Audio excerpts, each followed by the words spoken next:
Pues así es, hablamos de salud.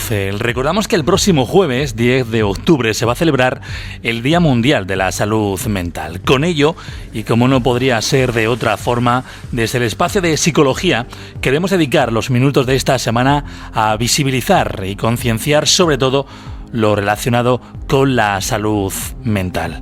Isabel, ¿qué tal? Muy buenas. Muy buenos días, Lázaro. ¿Por qué es tan importante que hoy hablemos de este tema? Pues para responder a tu pregunta voy a comenzar dando algunos datos sobre salud mental. Los tengo aquí. 450 millones de personas en el mundo están en la actualidad diagnosticados de un problema de salud mental. 450 millones. 300 millones de personas en el mundo están diagnosticados de depresión. La depresión es la primera causa de discapacidad en el mundo. El 20% de los niños y adolescentes en el mundo tienen problemas de salud mental. Cada año se suicidan 800.000 personas en el mundo. En España se produce un suicidio cada 2 horas y media, es decir, más o menos 10 personas al día fallecen por suicidio.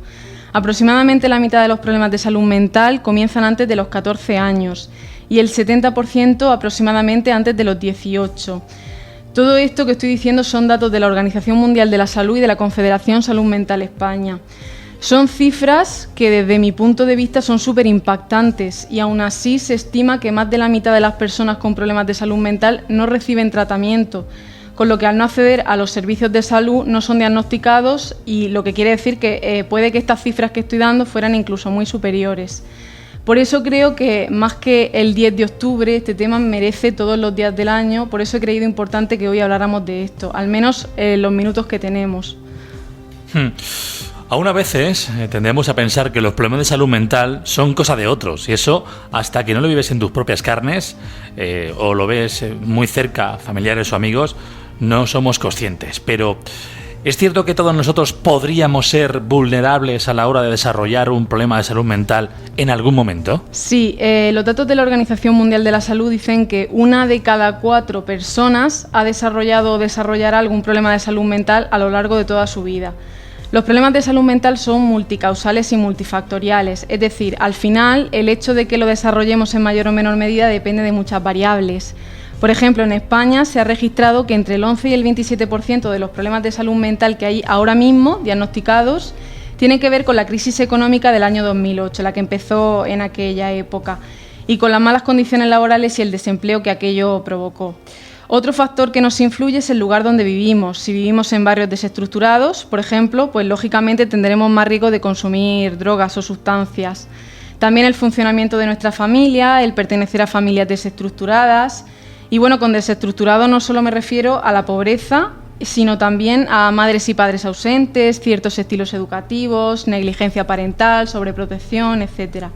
También el ser cuidador de personas dependientes o tener en nuestra familia personas con enfermedad física grave, como por ejemplo el cáncer. Y bueno, muchísimas variables más que pueden hacer que en un determinado momento todos podamos desarrollar un problema de salud mental. Desde la profesionalidad, desde el punto psicológico, ¿crees que hemos avanzado en la atención a la salud mental en los últimos años? Decir que no sería mentir, porque realmente han habido muchos movimientos que han hecho por visibilizar y sensibilizar en el ámbito de la salud mental. Por ejemplo, desde el año 1993 se lleva celebrando un día que es el Día del Orgullo Loco, o el MIMAD, que se traduce más o menos como Yo Loco, ¿no? En el que de forma parecida al Día del Orgullo Gay, distintas asociaciones y grupos de personas con experiencia en primera persona en salud mental pues salen a la calle y se manifiestan pacíficamente y ayudan a visibilizar que los problemas de salud mental no son lo único que tiene la persona, que las personas con estos problemas pues pueden trabajar, relacionarse, estudiar, hacer ocio, etcétera. Vamos, lo que sería llevar una vida normalizada. Este movimiento comenzó en el 1993, como he dicho, en Canadá, pero se ha ido extendiendo a todos los países y en la actualidad pues está en Estados Unidos, en Reino Unido y aquí en España creo que se celebra en el mes de mayo. También han habido muchos cambios en lo que se refiere a la atención en hospitales de salud mental como nuestro Hospital Psiquiátrico Román Alberca. Y aquí pues el que quiera después que me pregunte más, porque yo estuve unos meses y conozco su funcionamiento y está muy alejado de lo que dice la creencia popular. Por suerte hemos pasado de pensar que las personas con problemas de salud mental debían permanecer aisladas de la sociedad a fomentar su recuperación y su vida normal en casa y en el trabajo. Además, también ahora estamos con el movimiento de las cero contenciones en salud mental para eliminar las contenciones físicas en los hospitales para personas con problemas de salud mental. Porque yo pregunto, ¿cómo nos sentiríamos, ¿no?, si cualquiera de nosotros fuéramos a un hospital a pedir ayuda y acabáramos atados en una cama? Pues esto venía de la creencia de que las personas con problemas mentales, con problemas de salud mental, eran más agresivas, pero también es un mito. A pesar de los avances y el progreso de este siglo, ¿sigue habiendo fuertes prejuicios hacia la salud mental? Y si es así, ¿cuáles son los prejuicios con los que te encuentras con más frecuencia? Pues he de decir que las generaciones más jóvenes, como los millennials, cada vez tienen menos resistencia, por ejemplo, a venir a psicología. Vienen incluso cuando se están preparando una oposición y notan algo de ansiedad para ver en qué pueden mejorar. Y esto es muy positivo porque previene problemas más graves después. Pero por desgracia se tienen datos, como he dicho, de que más de la mitad de las personas con estos problemas no se encuentran diagnosticadas porque directamente no acuden, es lo que he dicho antes. Y entre el 25 y el 30% más o menos de las consultas a los médicos de cabecera son por problemas psicológicos que no quieren acudir a psicología. Estos casos muchas veces acaban sobremedicándose y cronificándose cuando tendrían curas definitivas con tratamiento psicológico. Y esto significa que aún hay mucho estigma. Yo una de las cosas más llamativas que me encuentro es cuando los familiares de una persona que está pasando por un problema de salud mental te llaman para pedirte cita y te dicen que piden cita a ver si así pueden convencer al familiar que no quiere venir. Y porque para esta persona pues ir a psicología es muy gordo aún. En estos casos yo lo único que puedo hacer es decirle al familiar que puede acudir él para coger pautas, para que la situación no le acabe sobrepasando, pero que por desgracia no se puede trabajar con alguien que no tiene en cuenta que eres un profesional de la salud como cualquier médico o enfermero. Oye, me llama mucho la atención que mientras hablas de salud mental, en ningún momento mencionas términos como enfermedad mental o trastorno, y tampoco de enfermo mental. ¿Por qué son términos que ya no se utilizan? Pues aunque parezca que no, pero el lenguaje tiene un poder más importante de lo que creemos en el mantenimiento de este estigma. Por eso hay una gran diferencia entre unos términos y otros. Por ejemplo, en el caso del término enfermedad mental, se intenta que no se utilice porque la palabra enfermedad tiene como la connotación de que es algo que te ha surgido así como un resfriado y tú no puedes hacer nada salvo esperar a que se te pase o tomar una medicación.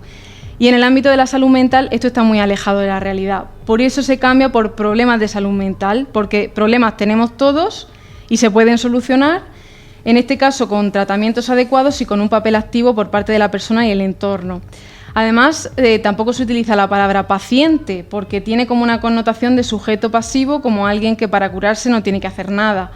Como si fueras un sujeto pasivo que te tomas una pastilla y ya te curas. Y en salud mental la persona tiene que hacer un esfuerzo activo por recuperar su vida y por seguir el tratamiento.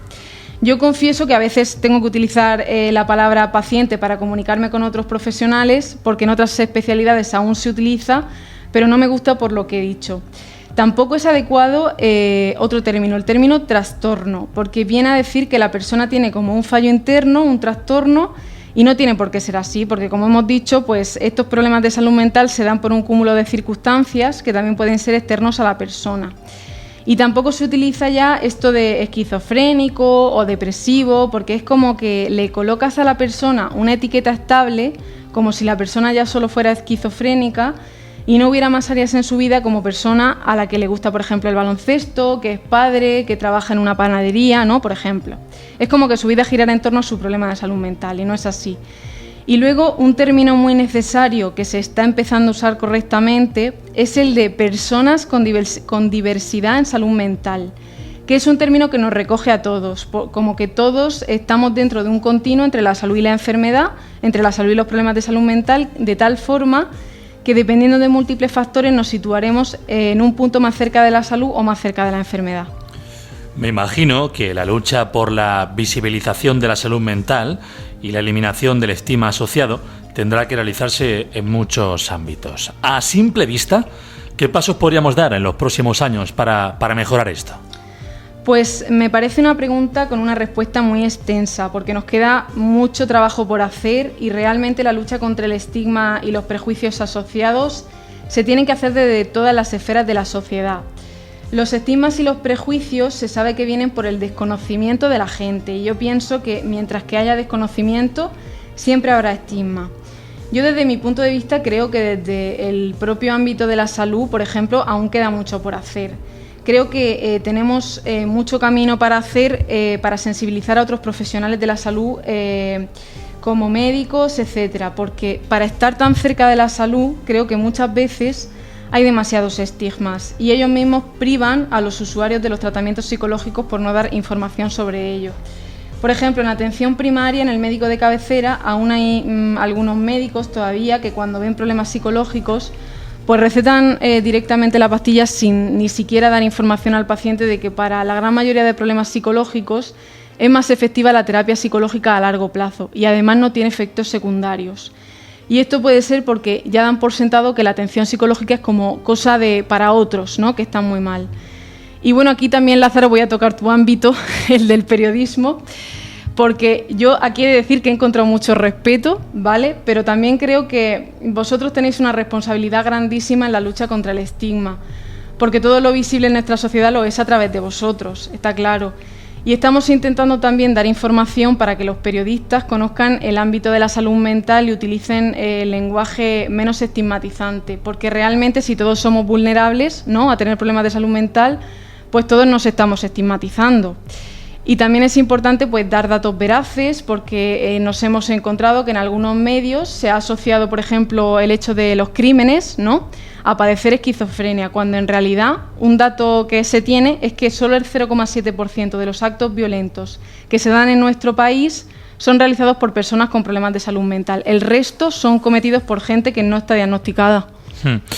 Esto supongo yo que también tiene que ver con la especialidad. Me explico, es como el que le digamos médico, pero es especialista de algo. Y el periodismo tendría que ser, pues el periodismo, igual como existe el que informa, luego está el psicológico, luego también está, bueno, el científico. Bueno, pues muchas veces quizás algún periodista, también nos incluimos todos, nos pensamos que tenemos derecho a hablar como si supiéramos de lo que estamos hablando y nos estamos equivocando muchas veces. Sí, pero por suerte yo cada vez me he encontrado más periodistas que te preguntan antes y te dicen y te consultan y dicen, oye, voy a decir esto, ¿me puedes corroborar que lo que estoy diciendo no vaya a ofender a nadie? Y yo creo que eso es un avance muy positivo. Fundamental, igual como también dices, bueno, pues intentar buscar las palabras más que técnicas, sino las palabras que pueden hacer, entre comillas, menos daño a los especialistas. Y supongo también que cuando ya hablamos de esto, también tiene que ser complicado, ¿no?, cuando tú escuchaba tus palabras diciendo, bueno, la sencillez que muchas veces, entre comillas, farmacéuticos y médicos, tómate la pastilla y ya está, ¿no? Buscar el camino fácil, vamos a decirlo así. Sí, realmente nuestra cultura, aquí en este país, estamos como educados para el camino fácil, como que si tienes cualquier cosa te toman la pastilla. Pero en salud mental, que yo hablo de salud mental porque es el ámbito al que me dedico y el que conozco, no funciona siempre la pastilla. Está indicada para los casos en los que está indicada. Entonces yo creo que es muy importante informar a los profesionales de la salud de cuáles son los casos en los que deben dar la información. Supongo yo que habrá gente que nos escucha y pueda discrepar, como diciendo, estás tirando para ti, para tu tierra, para tu casa, ¿no? Aquí todo el mundo intentará defenderse en este tema. No, realmente cuando me ha tocado derivar a psiquiatría, quien me conoce sabe que yo soy muy coherente y cuando me ha tocado derivar, he derivado. Es decir, que yo conozco los tratamientos y siempre recomiendo lo más validado científicamente. Me imagino que a pesar de todo lo que hemos hablado, se nos quedan miles de aspectos que tratar con este tema, ¿verdad? Sí, podríamos estar hablando de este tema, sacar miles de historias y temas relacionados con esto, pero lo iremos haciendo progresivamente porque es un tema que, como he dicho, nos queda mucho trabajo por hacer. Muchísimo, a ver si hemos puesto nuestro pequeño granito de arena desde aquí, desde Más FM. Recordar que el próximo jueves, 10 de octubre, se celebra el Día Mundial de la Salud Mental. Psicóloga Isabel Fernández, muchas gracias por habernos acompañado un martes más. Si quisiéramos hablar de esto o de otras cosas, ¿dónde podemos localizarte? Pues como siempre, en la consulta de psicología en Policlínica Cedejín, y también tenemos la página de Facebook de Isabel Psicología disponible para que todo el que quiera pueda pedir la información que necesite. Hasta la semana que viene. Hasta la semana que viene.